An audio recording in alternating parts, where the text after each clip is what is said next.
Hello, hello. Sorry for a little bit late today. I was some technical difficulties on one side with some power outages. Kind of hard to do stuff without power.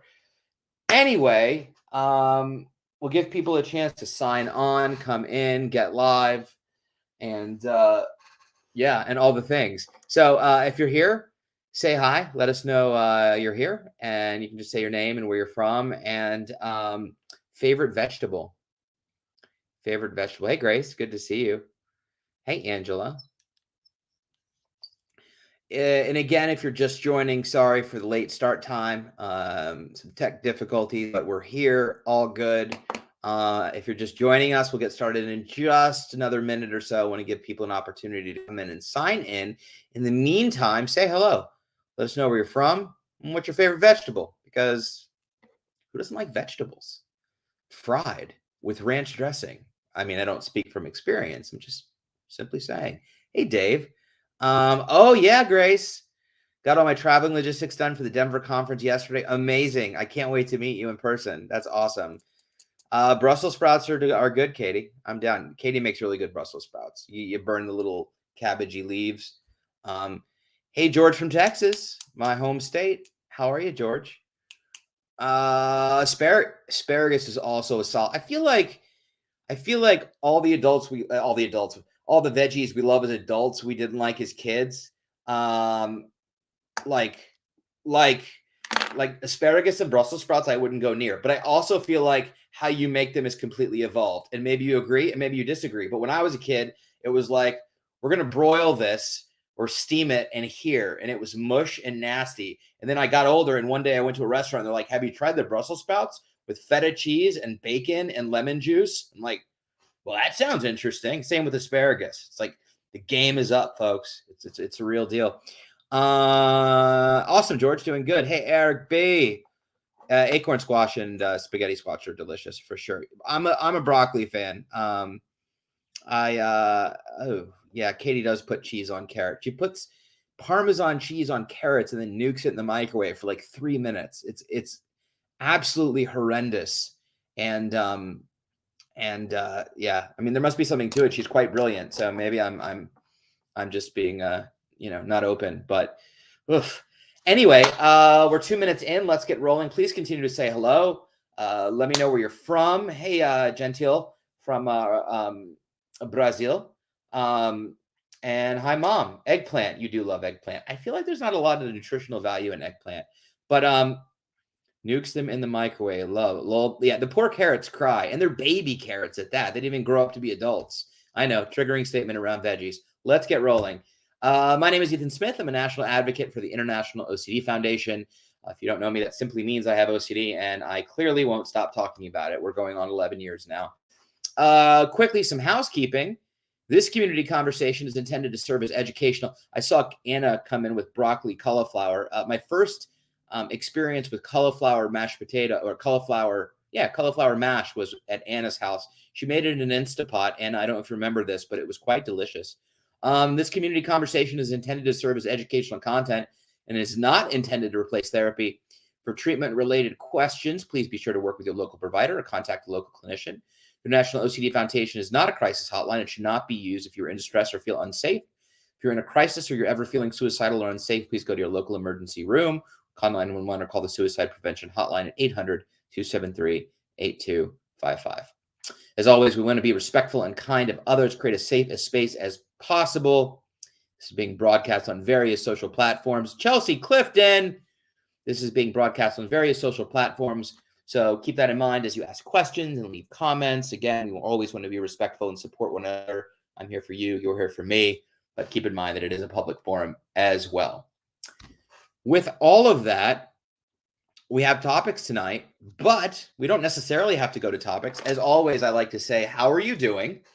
What's going on? How are you feeling? And give me some lowdown into how your day, week, or month is going, how you've been since last we spoke. I think we had the metacognitive town hall. Hey, Dottie. And cauliflower pizza's delicious. So yeah, let me know what's going on. And if there's anything that you want to talk about, community conversations is all about you, the community. And so I really like to take this opportunity to hear what's on your mind and what you want to talk about and what's important to you, as opposed to coming in with a predetermined topic, though there are lots of topics we can talk about. So with that, comments, questions, or if you have a topic you want me to talk on, please feel free to leave a comment in the chat. Hi, Diana. First time here, newly diagnosed. Well, that makes me very excited. First of all, for being brave enough to show up. I know getting a diagnosis can be intimidating, and also maybe relief, because you may not have known what was going on, and now you have a name to it. And with that comes community and understanding. So, hey, Beth Carducci. So I think, maybe that's a very good thing. But I'm glad you've come to the right place. If you have any questions about your diagnosis or lived experience with OCD or anything else, Diana, please don't hesitate to ask. Not a clinician, but I am an individual who has OCD and was born with it as far as I can remember, and have had it managed and under control for the most part since 2010 after life-changing treatment. So please feel free to anything you'd like to talk about. You'll find a lot of support with this group for sure. And hi, George. Welcome, George from Texas. Where are you in Texas, George? Welcome today as well as a first timer. How to overcome contamination OCD. It's a great question. 7:08 p.m. The short of it is engage in treatment, exposure and response prevention. Diana, I apologize if you don't hear anything today. Here, exposure and response prevention, which is the gold standard treatment for OCD. There are other viable treatments, but that is the gold standard. And OCD is one of the most treatable conditions, even though it can be, debilitating, as it was for me, and take many, many years to be diagnosed. This is, definitely leave your questions as you're coming in. This is great. And we'll go down the line. So contamination OCD, just like anything, is all about, the willingness to accept the uncertainty around whatever the fear is about being contaminated. And, you can do that doing exposure response prevention and acceptance commitment therapy and some other modalities of treatment. But at the end of the day, it's about whatever your feel that you're being contaminated by, being willing to sit, as Katie says, stick with the ick, and being willing to sit with that discomfort and understand that, what you're experiencing is most likely OCD. It may not be, we don't have complete certainty, but whatever the fear is around that, being able to sit with that fear and discomfort and move into something value-driven. So,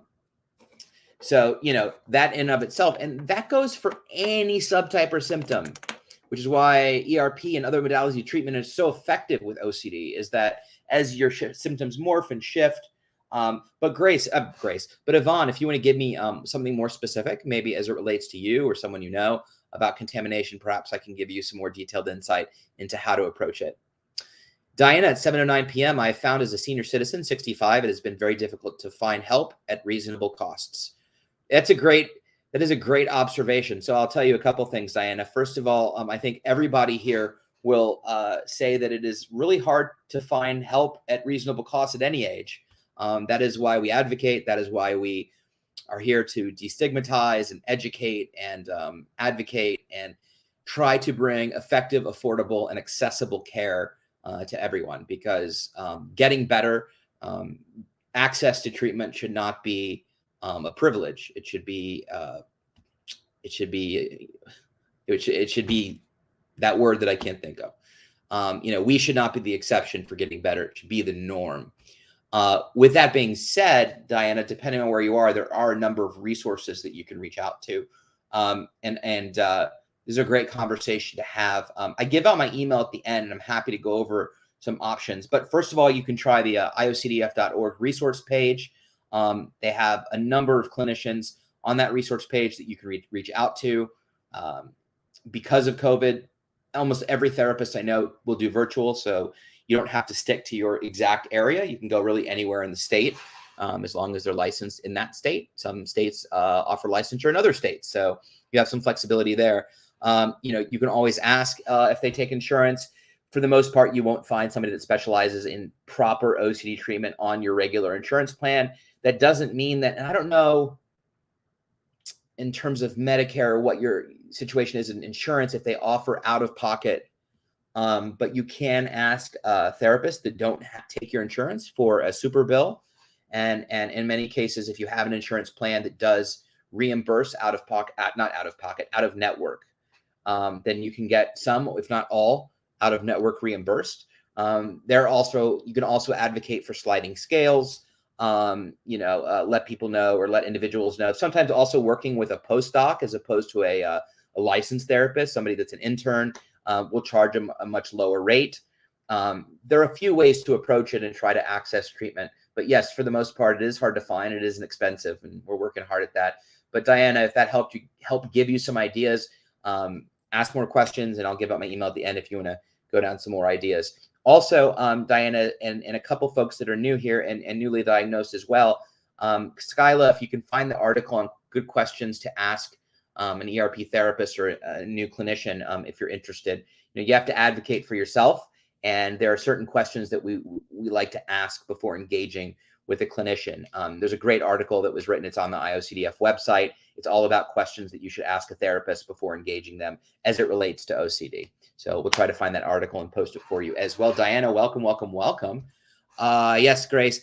Grace wrote, my heart the past week was talking with a friend about how a random lady that was shopping at the grocery store I used to work at asked me where the calcium-free whole milk was. I have a story. That reminds me of a story. God, I really want to. All right. We're going to take a small detour for one moment. Close your eyes. Picture 17-year-old Ethan. I mean, basically the same, a little bit browner hair. And if you're old enough to remember the Nature Company in the mall, I was working at the Nature Company in the mall. This was my senior year of high school in Atlanta, 1996. And that was the coolest summer job to have. And it was the Olympics and lots of cool things were happening in Atlanta. And it was toward the end of the night. And this woman was there looking in the video section. I'm old. This was actually video cassettes. Might have been DVD at that point, actually. It was probably DVD. And she had asked me for videos about dinosaurs. So I went over and I pointed out some videos on dinosaurs and walked away. And about 10 minutes later, she looked like she had a lot of questions or just concerns. So I walked over and I said, can I help you with anything? And she's like, well, I can't find anything that's really good on dinosaurs. I think grabbed 2 DVDs and I said, well, these 2 are pretty good. And she's like, yeah, but that's a cartoon and that's computer generated graphics. I mean, this is for my husband. This is for adults. Do you have any real dinosaur footage on video, like real videos of dinosaurs? And I was like, and I waited for her to give me some sign that she was joking, and it didn't come. So my response immediately was, we're out.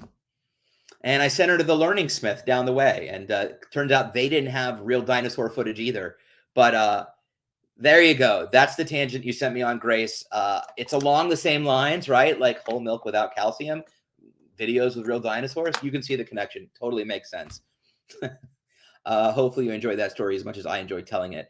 Valencia at 7:09 p.m. wrote, Ethan, I had a meltdown today because of my health OCD, called doctors for help.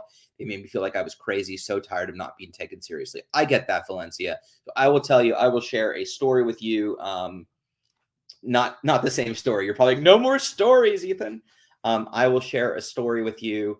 So I have a lot of health anxiety. It'd been quiet for a long time and it spiked up in the last 1.5 years or 2 years. Some of the stuff is related to real things that are happening to me. But definitely it raises a considerable amount of health anxiety and OCD related checking and compulsing for me. Probably I have less tolerance around that than really any other subtype or symptom. So I kind of want to look at your question a second. Called doctors for help. They made feel like her is crazy. Yeah. And my question to you, Valencia, is like, are you calling medical doctors for help or are you calling clinicians around OCD for help? I'm guessing medical doctors. And it's tricky because I don't know your exact situation. I don't know what you're experiencing. It can be very difficult because a real situation can occur from a health perspective, right? You can get a headache. You can get, you all heard me talk about a few months ago, if you're here, a twitch in my tongue, which I went to a neurologist about. I've been having some heart fluttering in my chest, which has made me really uncomfortable. Those are real things. And so the question then becomes, how do we respond to those real things, right?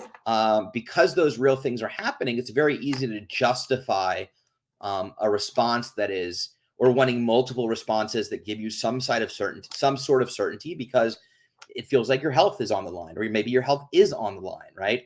So I know for me, Valencia, I immediately want answers quickly. I want to make sure that I'm okay. I want to make sure that it's nothing serious.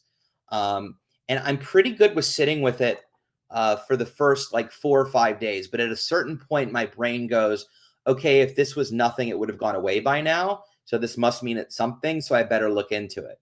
I'm definitely better than I used to be. I have a therapist that I lean on when it comes to health anxiety, but it doesn't mean I don't Google. It doesn't mean that I don't ask questions on those websites that said, ask an expert anything, and you can pay $50 to get that answer.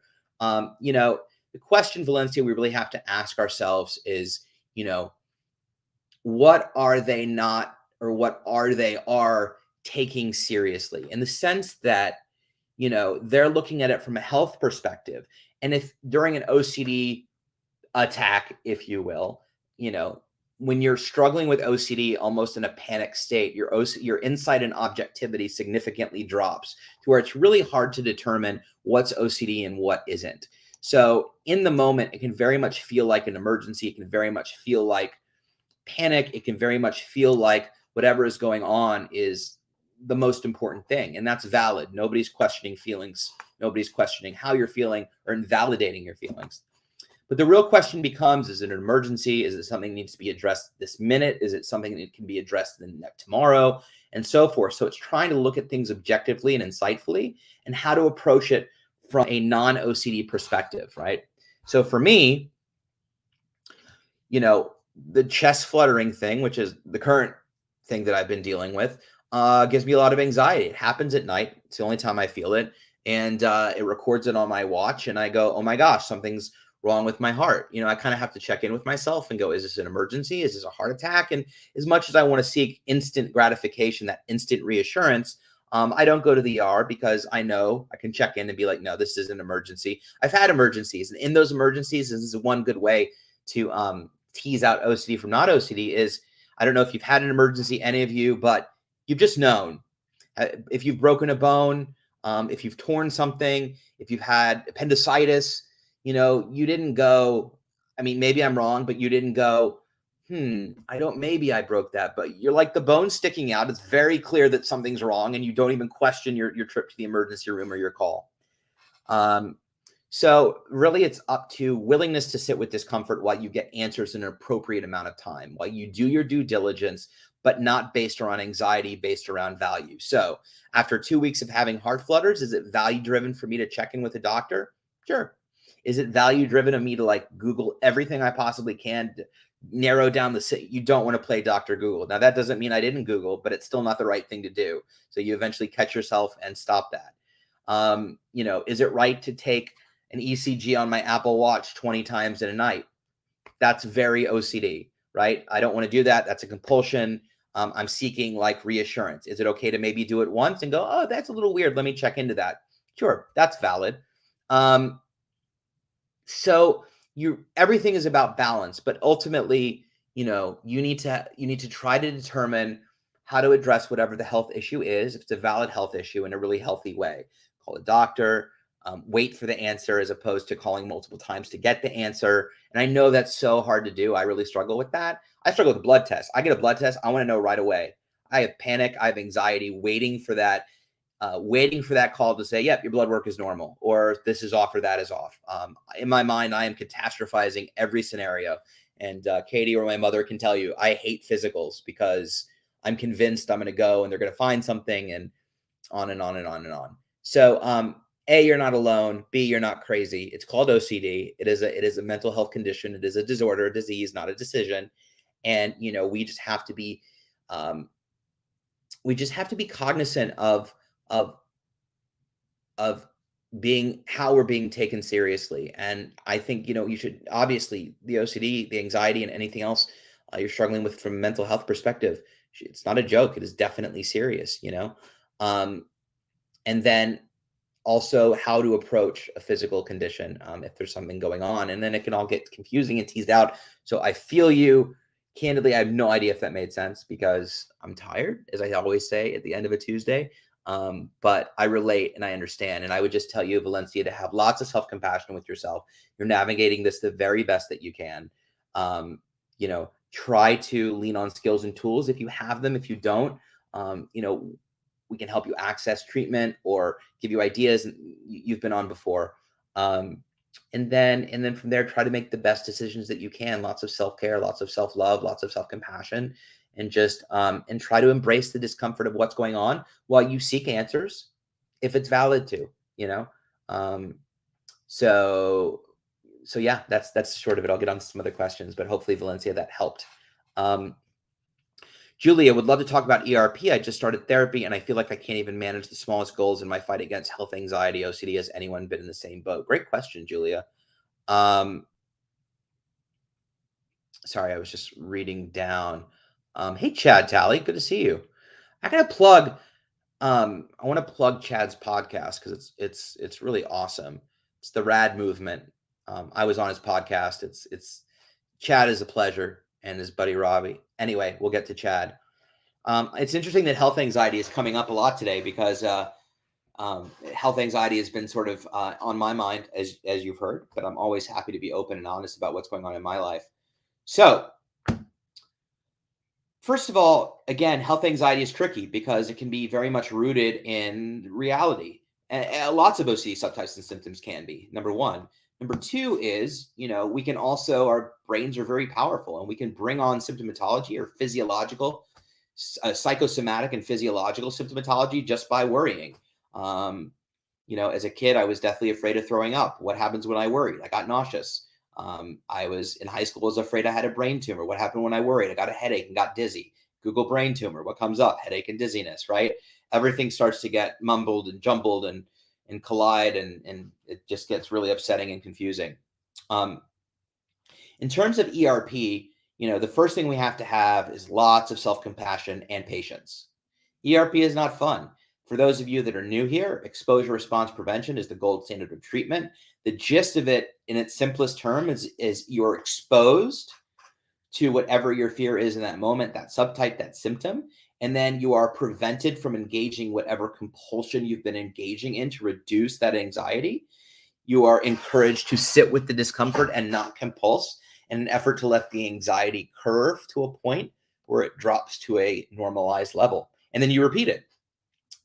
And at the same time, understanding that the goal of ERP is not to prove that something may or may not will, is not to prove that something will or won't happen. It's to simply embrace the uncertainty that we don't know, right? And the more you sort of engage in those exposures and those response and prevention, you start to habituate. You start to really not care. And I guess the best example is, how many times have you done something that you were uncomfortable doing at first that now you don't even think about doing? That's a lot like ERP, right? We're going to not wash our hands after we touch X. We are not going to tap when we not X. We're not going to ruminate, rewind, double check, seek reassurance. We're not going to pray, whatever that thing is. And instead, we're going to understand that that makes us sicker. And really, the body can't stay at a 10 of anxiety forever. It has to drop, and that on its own, it will drop. And over time, it will drop faster and faster and faster until when you get triggered, you're barely impacted by it. The anxiety is a 2 versus a 10, and you also don't care. Maybe it will, maybe it won't, whatever the fear happens, right? Okay, so that's the gist of exposure and response prevention. When you've been engaging in obsessions and compulsions, and depending on how long and how invested you are and how much you believe in that, it can be really hard to change behavior. It's behavioral therapy. So it can be really intimidating and scary to be presented with, here's your biggest fear. It's like Harry Potter. I don't remember that creature that it pops up out of the chest and becomes like whatever your greatest fear is. That's ERP. And wow, I've never made that Harry Potter analogy. Katie, save that. But I digress. So it's not fun to have to stare your biggest fear in the face and sort of walk through the fire. But with OCD, that's the only path. There's no way around it, really. You kind of have to go through it. So we have to be very, very patient with ourselves. We've been engaging in these compulsions for days, months, years, 30 years for me before I even got the proper treatment. You can't expect to change behavior in 2 days, 3 days, a week, 2 weeks. Doesn't mean it can't happen, but when you've been doing the same thing over and over again as a coping mechanism, it's hard to shift the synapses in your brain. It's hard to reprogram or rewire yourself in a short amount of time. It takes time. And it also takes buy-in. It takes radical faith that what you're being asked to do isn't dangerous or isn't going to hurt you or isn't going to hurt someone else. If you have a fear of, what if I accidentally harm a child? What if I accidentally hurt a friend or hurt a parent, right? By not doing this, am I putting them in danger? Am I putting them at risk? Asking yourself all of those questions. So the buy-in and the radical faith where you're being told, this is what you need to do to put this disease in its place. So, the first part of it is understanding that it takes time. It's a marathon. It's not a sprint. It takes education and patience. There's a lot of steps back and steps forward, a lot of 3 steps back and 2 steps forward. It's very much a dance in the ERP evolution as you go through treatment. But over time and consistency, it does get easier until one day it gets a lot better very quickly. And, again, I can't give you a determination as to when that happens, but it's okay to break things down into manageable bites.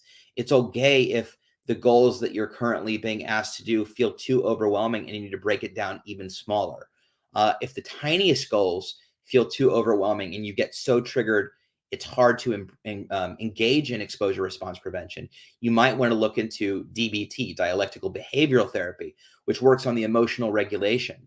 And for me, that was really key because I would get so triggered and I was so fused with my thoughts that I would completely break down and just cry in a puddle on the floor, and I wouldn't be able to engage in ERP at all.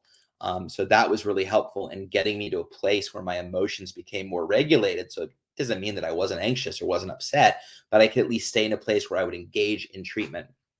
So, those are all some quick thoughts on ERP and how to engage and replace health anxiety with any of your subtypes or symptoms. Anyone watching, it's the same. I would say the exact same thing to anybody that asks me the same question about insert symptom: scrupulosity, moral scrupulosity, contamination, hit and run, violent sexual harm, intrusive, taboo thoughts. Anything you say, I would answer the same way, right?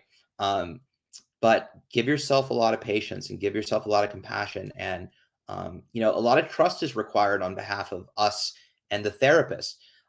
If you don't like your therapist in terms of like they piss you off and don't make you comfortable, they're probably a good ERP therapist. But at the same time, you need to be able to sort of hand over the keys, as we say, and be willing to engage in the discomfort and the work that needs to be done. But when you do the work, it works. And I'm sure people are commenting now on successes that they've had. So great question, Julie, and hopefully you found that helpful. 7:10 p.m. Hey, Ethan, Gentile asks, can intrusive thoughts be affirmations? For example, I'm going to kill that person. My intrusive thoughts are affirmations, but I'm not sure if it counts as intrusive thoughts. Well, for example, I'm going to kill that person. I kind of want more insight into your thinking in terms of, is the fear you're going to, do you want to, or is that against your values?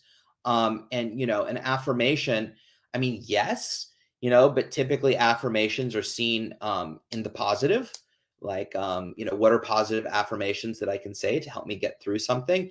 Affirmations can definitely become compulsive, and affirmations, if they start creating negative feelings within you, can be intrusive if you keep having the affirmation. But dissecting whether an intrusive thought is an affirmation or an affirmation is an intrusive thought may not be that important. The real question is it a thought that aligns with your values? And if it isn't, it's ego dystonic, meaning it is not something that you want. I'm assuming you don't want to kill anyone, right? In which case, these are intrusive thoughts that are triggering your OCD. They're creating discomfort, maybe potentially images that you can't stand, which are then forcing you to compulse, or you're choosing to compulse to mitigate those.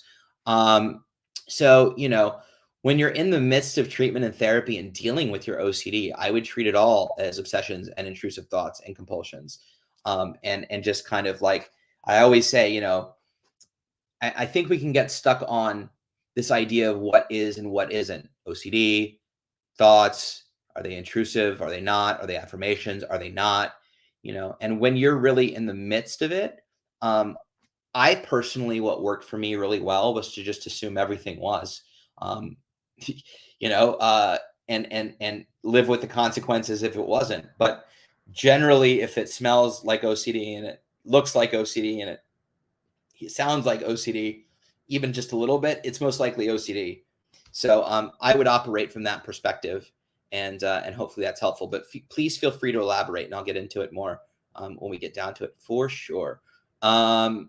Yes, Mackenzie, opposite action, exactly right. Before I get to people's comments, I want to see if other questions work my way through. Actually, Grace gave some good advice. 7:13 p.m. I have felt this before. My advice would just be to try and be completely honest with your clinician so that they can best understand how you're feeling, and then hopefully they can help you with your goals after they have a better understanding of how you're feeling. I think she's responding to why am I blanking? To Valencia's statement about doctors. And I use a lot of honest communication with my medical doctors. I will say, and a lot of times I do it twofold. I don't necessarily do it to justify whether I'm being obsessive or compulsive and seeking reassurance. A lot of times I do it to make sure that they're not giving me unnecessary reassurance or asking me to do tests or engage in things that is strictly to make my anxiety feel better. I think medical doctors' whole goal is to make you feel better and put you at ease, which, depending on why you're there, can be good or bad in regards to your OCD. But I like to be very communicative and open with my doctors, not necessarily in terms of the content, but to simply say, OCD is a diagnosis that I have. It impacts me in this way. You may see this kind of behavior from me in the future. So, as we collaborate together on my health, here's what I need, and here's what do you need from you, and you make it a collaborative, and what you'll find, not just with that, but, Grace hit on this idea of communication, and communication is so key with OCD, whether it's doctor to patient, whether it's parent to child, whether it's sibling, friends. You'll be surprised at how effective it is to communicate in a meaningful and honest way the things that you're feeling, the things that you're experiencing, what you need from other people. And I'm not talking about seeking reassurance. I'm not talking about confessing thoughts or things like that. Simply talking about your needs, wants, and desires for how you want to process what you're experiencing and move through treatment. I know for parents, it's really difficult to deal with kids who have OCD, whether they're adult or or under 18. But it's quite amazing how effective communicating your actual thoughts is with them to help them through the OCD. And so, for instance, explaining why you're not willing to flip the light switch on or off 3 times, because I love you and I care about you, and by engaging in your compulsions for you, I'm making your OCD worse and I'm making you sicker. So I'm not going to do that. And I'm sorry that that's uncomfortable for you. And it's just amazing how much that kind of communication is really effective in moving forward, both as individuals who struggle with OCD as well as individuals around them. Sarika, I hope I got that right. I want to get involved with this organization to try and help others with OCD. What are some ways to assist? I love that. Thank you so much for saying that. And this goes for anybody. We'll put a link to our advocate page. You can sign up. You can join newsletters. We have advocate opportunities. Skylar will put a link in the chat. It's a great place to start. It's a great place to start in terms of, sorry, people are texting and it's confusing. It's distracting. But also, aside from getting involved with the organization, and we have lots of opportunities for you to get involved with the organization, I would also ask you, what are you passionate about? What parts of OCD are you passionate about? Is it a subtype? Is it a symptom? Is it your own story? Is it gender? Is it race? Is it faith? And if so, what do you want to speak about? How do you want to give back and advocate? And this goes for anyone here. You can advocate on any level. It doesn't matter if you tell your story on a national level and speak about everything that you're going through yesterday, like I do, or you just want to share comments and show up every Tuesday and support others. Everybody in this room is advocating for themselves and others just by sharing stories and information like that. But starting with the passion is really helpful. And then from there, yes, getting involved with the IOCDF, we would love to see how we can get you involved. But also a lot of folks are, building blogs, websites, doing social media channels, volunteering in schools, local hospitals, helping educate police and fire departments and ambulance people who interface with individuals with OCD but don't have a lot of information about it. So there's lots of ways you can get involved, both with the IOCDF and on your own. So hopefully that gave you some ideas, and I look forward to hearing from you.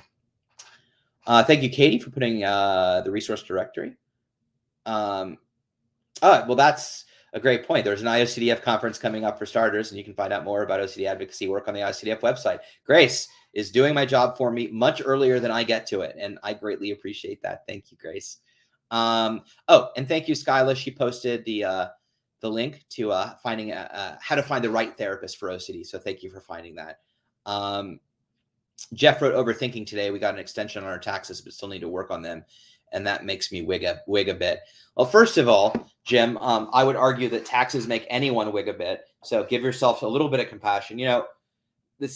Every comment brings me on a tangent. But the reality of it is, I think it's important to, and by the way, your taxes very well may be triggering other aspects of your OCD. But I also think it's important to identify the times that we're just human beings. And, we can be upset and stressed and anxious, and it isn't necessarily about the OCD. It's just about a human experience that other people in that same situation would be. And so it's important to recognize that too, as well. Mackenzie wrote at 7:17 p.m. Skylar, are there resources regarding starting an IOCDF chapter within your state? Live in Delaware. We do not currently have a chapter, but would love to look further into this. Yeah, absolutely. There's a whole affiliate page on the IOCDF website. We'll put a link to the affiliate page. You can inquire about it. Also, there's the Mid-Atlantic? Atlantic is that way. Yes. There's the Mid-Atlantic affiliate, which I think encompasses Delaware. But if not, regardless, go on the website. You can also email info@iocdf.org, which will give you all the resources and ways to touch base. If you're interested in starting an affiliate or affiliates that we can get you involved with. And we'd love to put you in the right direction, Mackenzie. So definitely reach out. You can also, again, I'll give out my email. Feel free to weigh in. Feel free to weigh in. I'm going to slow down my talk. My mom is watching, and she's probably, Ethan, you're talking too fast. Feel free to email me, and we can help direct you in the right direction. Sarika wrote at 7:17 p.m. Anyone have pure OCD where there are intrusive thoughts and anxiety, but no real compulsions? So this is a great question. And so I'll give you some history on this. And so originally in the late 90s, it was thought that there was pure OCD, meaning that you had only obsessions and anxiety, but no real compulsions. I would want to engage you, Sarika, in a conversation, and maybe you can weigh in a little lower. And maybe some folks have already talked to you about it because they're much quicker on it than I am. But after research was shown that in fact there were compulsions happening. They were just mental. They were mental compulsions. They weren't outward. They could not be seen. So what are these mental compulsions? Well, mental compulsions could be ruminating, constantly rethinking, trying to figure out, rewinding, meaning replaying, going back to a conversation you may have had. Did I offend someone? Trying to figure something out that you did, that you may have done, that you may not have done. It could be what's called a false memory, right? Going back to something that didn't happen, but remembering it a certain way and then trying to remember to make sure that you did or didn't do it. There is a number of mental compulsions that occur that can't be seen. And when it was discovered through research that that's what was happening, suddenly this idea of the existence of pure O went away. However, the name pure O still lives on because a massive community of individuals with mental compulsions. So who's in that range? You can have a variety of mental compulsions in really any subtype or symptom, but a huge swath of the OCD population encompasses the sexual, violent, taboo, intrusive thoughts, harm thoughts, pedophilia thoughts, rape thoughts, sex thoughts, killing thoughts, religious thoughts, things like that, right? So that community really identified with that terminology of pure O, and it stuck. So to this day, there is a community that very much identifies as the Pure O community. If you talk to those folks, they will then quickly tell you that absolutely their own OCD is comprised of obsessions and compulsions. So I'd be very interested, and you don't have to share anything too personal, but if anything I said or any comments down below may help you reflect and see if you're doing anything compulsive on a mental level. I'm no way passing judgment on your own experience. I don't know enough about it, but I will tell you that that's sort of the brief history of Pure O and how it relates to Pure OCD and what that actually means, which is mental obsessions and mental compulsions. But that the term Pure O, although it can be misleading at times, a lot of individuals connect with that term. It's also easier to say than, I have violent sexual intrusive thoughts. It's just easier to see like, yeah, Pure O sounds a little less intimidating and stigmatizing, but can be very confusing as well. So there's a lot of work being done. And honestly, candidly, there's a lot of divisiveness around that term. Some people, it's part of their community and they don't care. A lot of clinicians and other people feel like it's a very misleading term because it sounds like pure O, pure obsessions, no compulsion. So there's constantly a debate going on about the term and what it means and how people should refer to it. So, for me personally, I have no problem with it in terms of identifying with it as a community. However, I do think it is misleading if somebody's Googling about obsessions or OCD and they come across Pure O and think they only have pure obsessions. I think it could potentially take longer to find treatment. That opinion may be popular, may not be popular, but regardless, I think there's definitely room for a community to relate to something that they've related to since they were diagnosed, and it's meaningful to them. And at the same time, we can have a lot of education around that, similar to the way I educated or explained what it was to you. So I think there's room for both. Valencia wrote, heart doctor. Hey, me too. Blood pressure and heart palpitations. They never let me speak to the doctors. The medical assistants gave me directions about meds. Yeah, Valencia, I don't, I because I don't know enough about what's going on with you. I mean, I can tell you this. So I would never say to you that it's just anxiety. You may very well have, something going on. And I don't say that to trigger you. I'm just saying, I'm not a clinician. I'm definitely not a doctor, but I played one on TV. I'm going to use that joke. It's not a joke. It's true. But for the people that have never been here, so I apologize for everyone that has been here. But really, there's a few things we have to look at. So, my question to you is, have you been to a doctor already? Have you been examined at least once? Examined at least once? Have they given you an answer or diagnosis in relation to your examination? Were there further tests involved, and so forth and so on? And then from there, either what are you doing to help that situation? I'm at a loss for words today. I apologize. To assist in that, or is there other things that are happening? So, obviously anxiety can cause your blood pressure to rise. It can cause heart palpitations. I am not saying that your physical issues are caused by anxiety. I'm simply saying, though, that some of those things can be anxiety based. It doesn't mean that it doesn't feel good. It doesn't mean that it is not uncomfortable. And I know how frustrated one of my dearest friends and OCD advocates has been battling Lyme issues for years. And so many doctors have told him it's mental, it's in his head, it's part of his condition. And he's so beyond frustrated. And he finally got some answers this year, and hopefully he's headed in the right direction. So I say this with the utmost humility and respect, Valencia, but it's important to look at the whole picture objectively. And sometimes it's always helpful to use a friend as a baseline.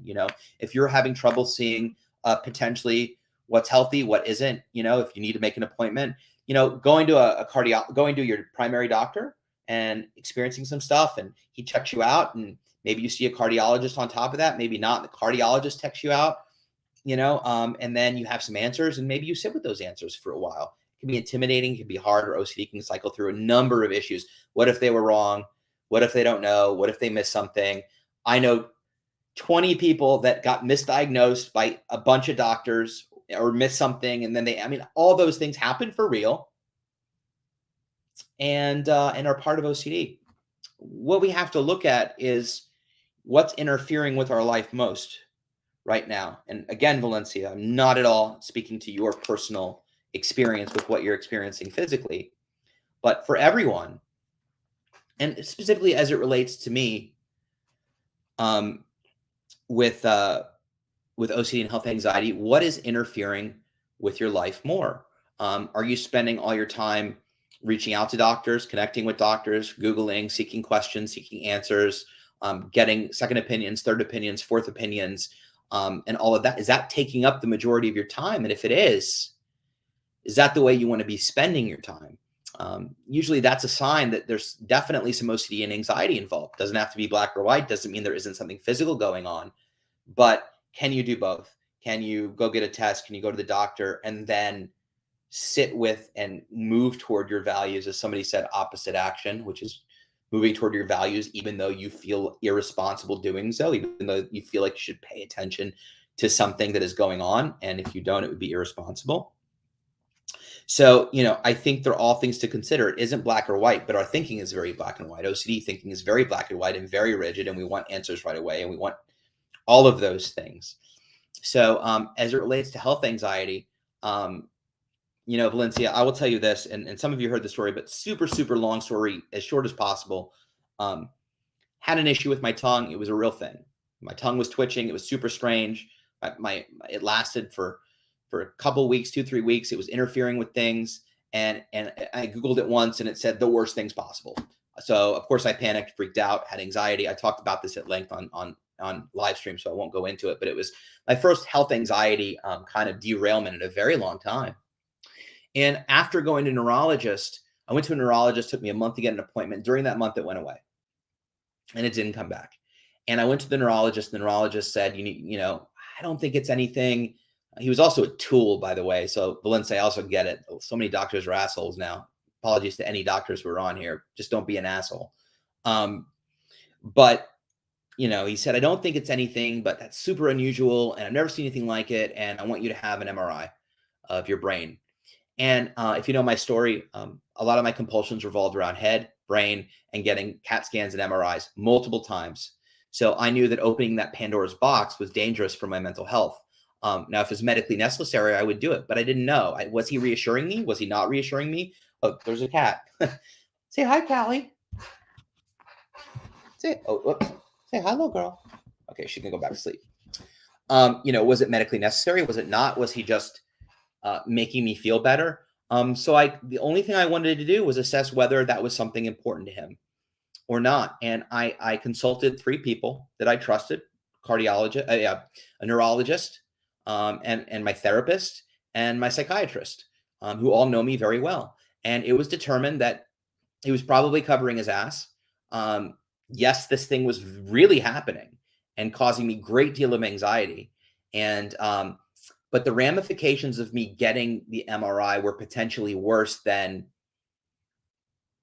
what might happen if I get the MRI and nothing happens, right? And there's nothing shown. So we all decided as a group that at this moment in time, because it went away for 3 weeks and all this stuff, that he was probably covering his ass and we're not going to get the MRI. So at first I felt great about that because the thought of getting an MRI was very triggering. But then I was like, oh my God, I have to live with this uncertainty. Like, I knew what he was looking for. He was looking for a tumor that was on a specific muscle or gland or whatever. And he wanted to know if it was there. And the idea of not knowing, it'd be so easy to get it. But the idea of not knowing, it drove me crazy, even though that's I was trying to protect my mental health. And it took a solid month before I've completely forgotten about it. Still don't have certainty. I'm pretty sure that nothing serious is wrong. I don't have any more evidence to point to that.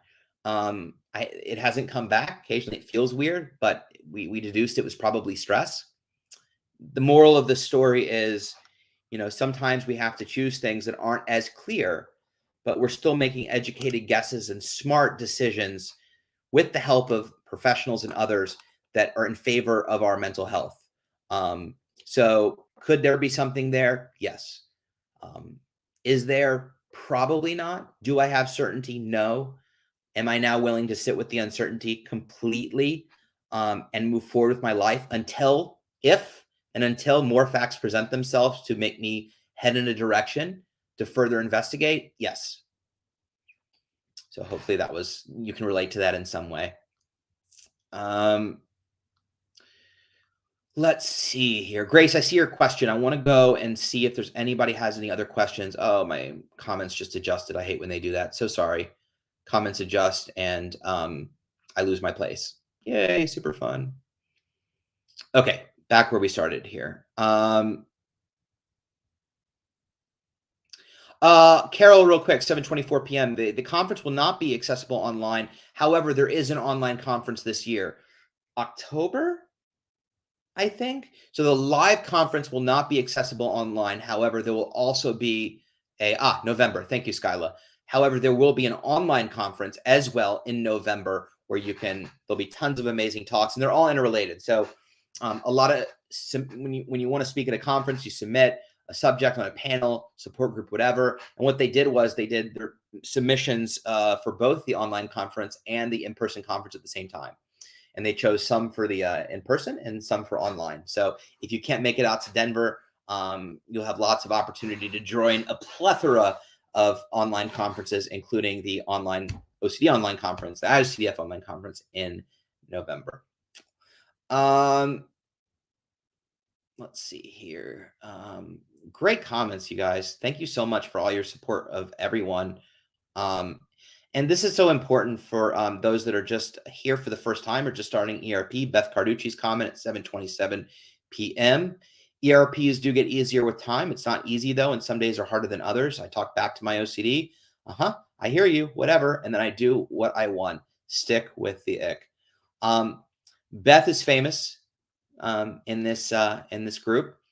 She has notoriously cried and washed dishes, and that has been the analogy that I use for everything, which is it's the simplest way of saying, are you willing to do what's value-driven and be uncomfortable anyway? And one time Beth was telling a story and talked about how she cried and washed dishes. And I'll never forget that. That may be the name of my book.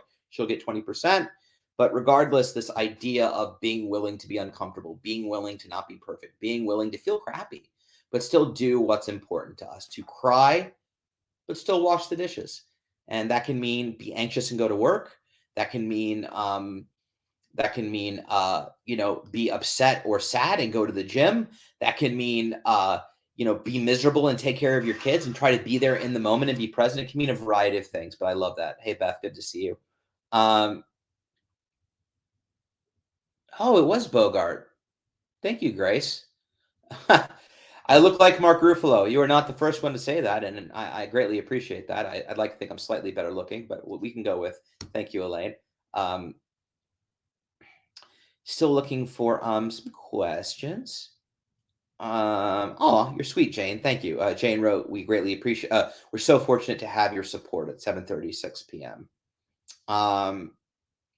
Eric emailed me, if you don't mind me sharing that, Eric. Eric wrote, I think I got into trying to decide whether it was OCD or a comorbid condition like SAD, GAD, ADHD, etc. Eventually, my therapist and I decided to treat everything like OCD, which has helped a lot. Yeah, I did not come up with that. I generally just steal from really smart people and claim that information as my own. But Eric sent me a really interesting email about this. And if you're not familiar with Eric, the reason we don't play trivia anymore is because he won every month. Smart guy. And but the other thing I want to point out is that labels, diagnoses are important to a certain extent. I think they're important to give meaning to what's going on and then have a trajectory for treatment. But beyond that, I think we as individuals with OCD and other, mental health issues can get really looped into our diagnoses. And, we can really stigmatize ourselves around those. And I think at the end of the day, it's just important to point out, it's just my opinion, important to point out that we all want the same thing. Everyone in this room, I think, wants the same thing, which is we all want to live a full life. We all want to live a full life. Okay. And I always say full, never say joyous, and never say happy, because that's not life. Life is full of a variety of emotions and feelings and experiences, of births, of deaths, of smiles, of tears. It's a full life. So whether you have GAD, ADHD, SAD, bipolar, schizoaffective, depression, borderline, whatever it is, we all just want to live a full life. How do we get to that point? Right? So the diagnosis at the beginning, absolutely. And can I get effective treatment because of that diagnosis? Absolutely. But at a certain point, To Eric's point, all those things, may or may not be interrelated. They are in this case. But at the end of the day, Eric wants to face his fears and sit with the anxiety and move forward. So whether it's SAD, whether it's GAD, whether it's ADHD, yes, they all have their little nuances and things like that. But a qualified clinician is usually trained in all of those things and can incorporate that into treatment. So just worth pointing out. Thank you, Eric. Chad wrote at 7:37 p.m. They can be incredibly frustrating, and I know when my OCD is flaring up, I can be a bit irritable due to frustration. Chad, real quick, I want to find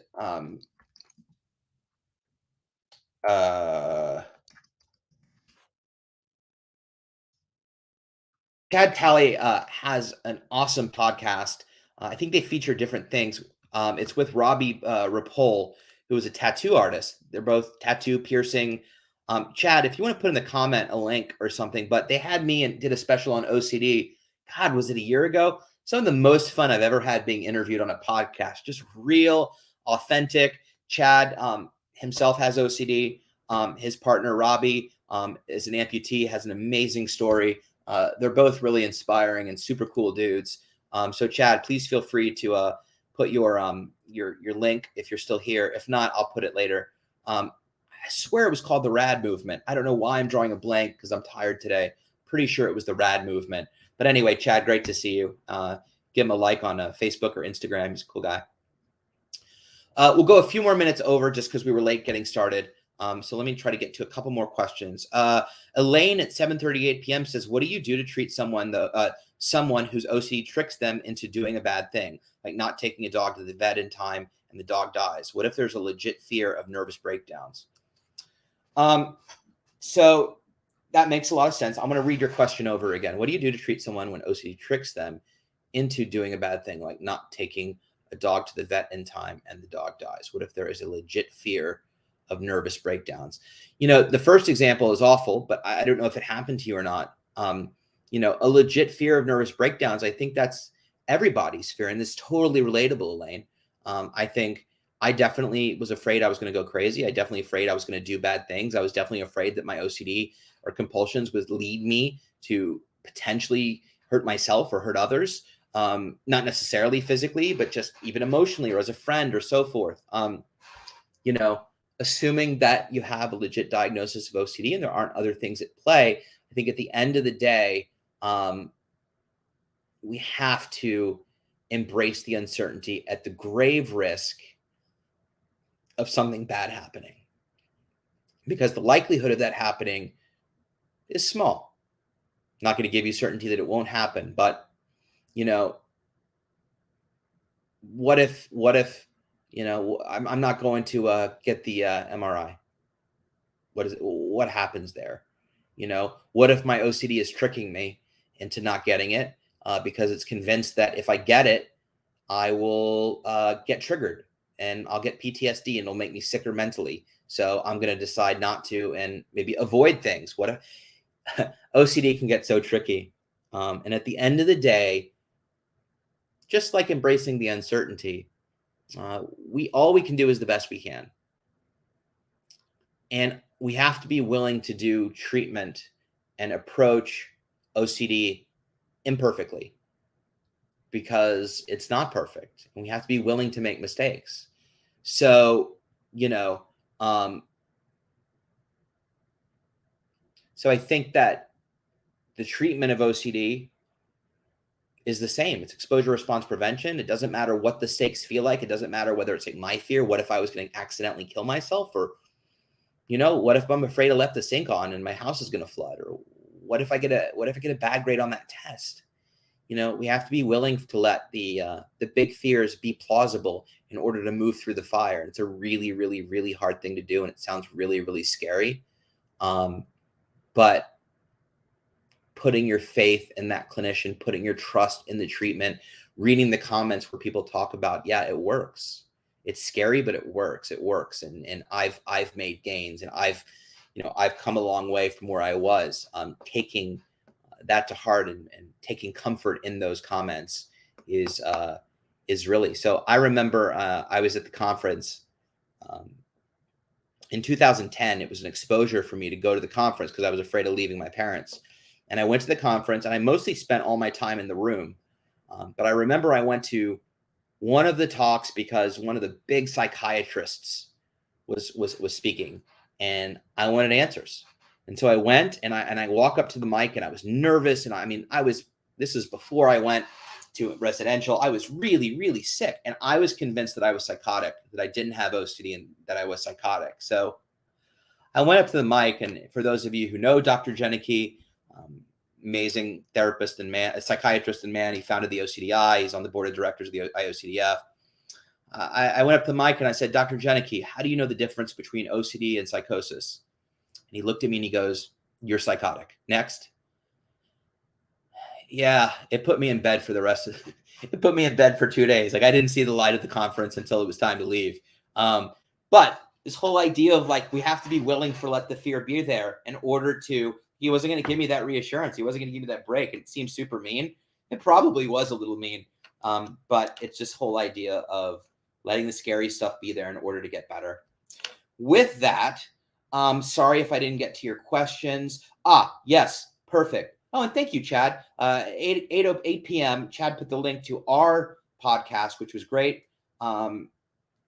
It's the link is in the comments, Facebook, Instagram. Thank you, Chad, for that. I appreciate it. There is cursing. They're the first R-rated podcast that I ever did. But it was so much fun. I use like one curse word in this stream. No, anyway.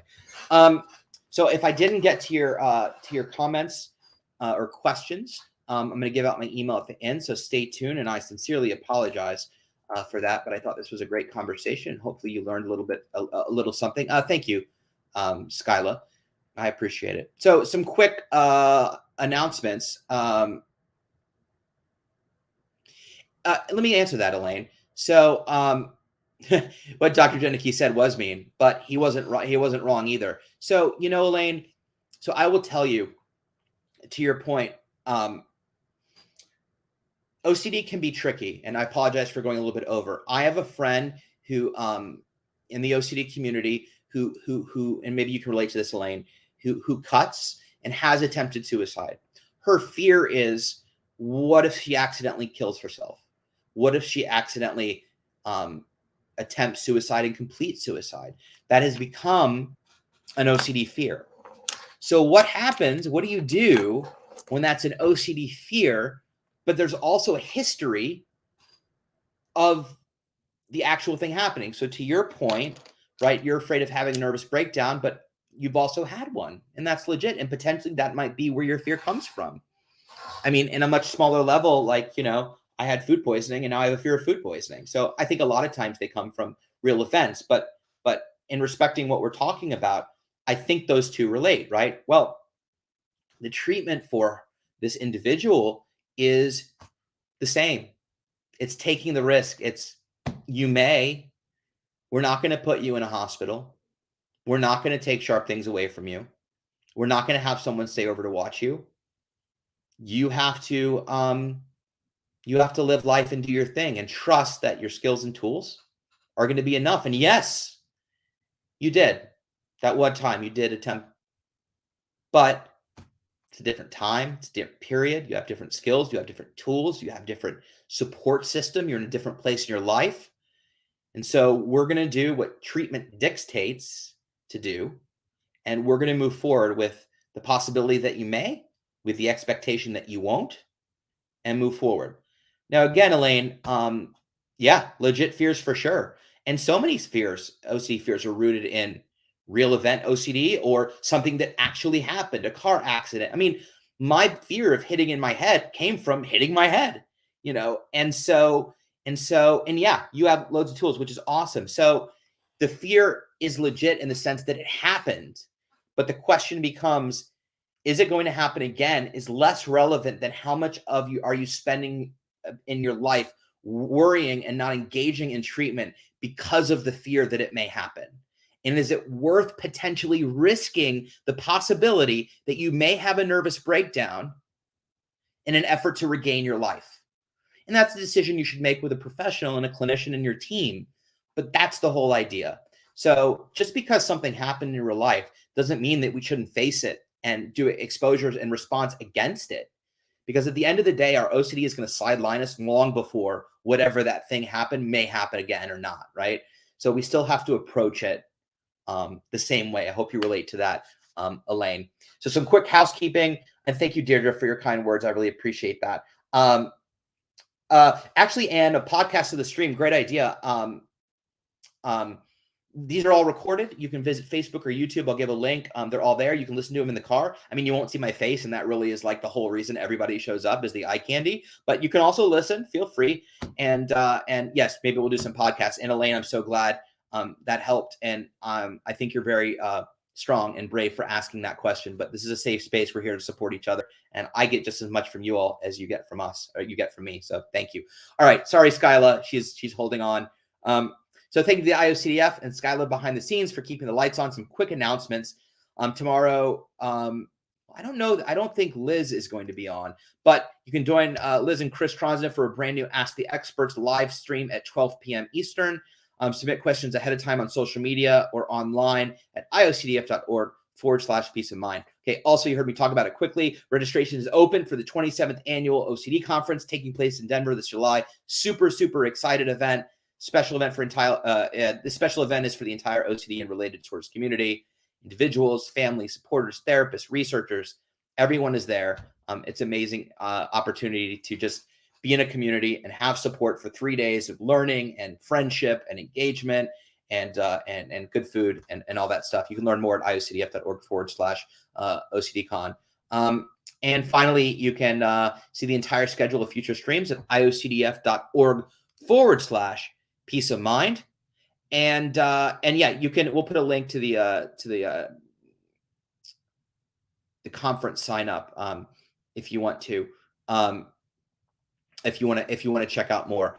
And finally, if you want to get notified of any time a live goes live, you can follow the IOCDF on all social media channels, YouTube, Facebook, Instagram, LinkedIn, Twitch.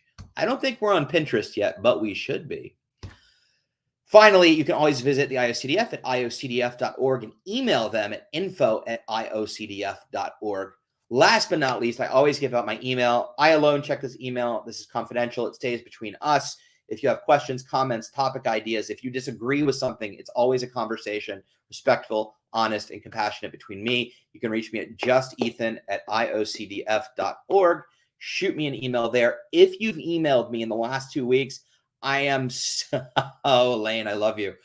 If you've emailed me in the last 2 weeks, I am so sorry. I'm behind. I've been slammed at work. I will absolutely respond to your email. But just grant me patience, and I promise I will respond. Elaine wrote 13 going on 30, Mark Ruffalo, lol, eye candy. Let's leave on that note. Thank you so much for being amazing advocates to everyone else today. Stay safe, feel the feel, stay vigilant. Don't let OCD off the hook, and we'll see you 2 weeks from tonight. Have a good night.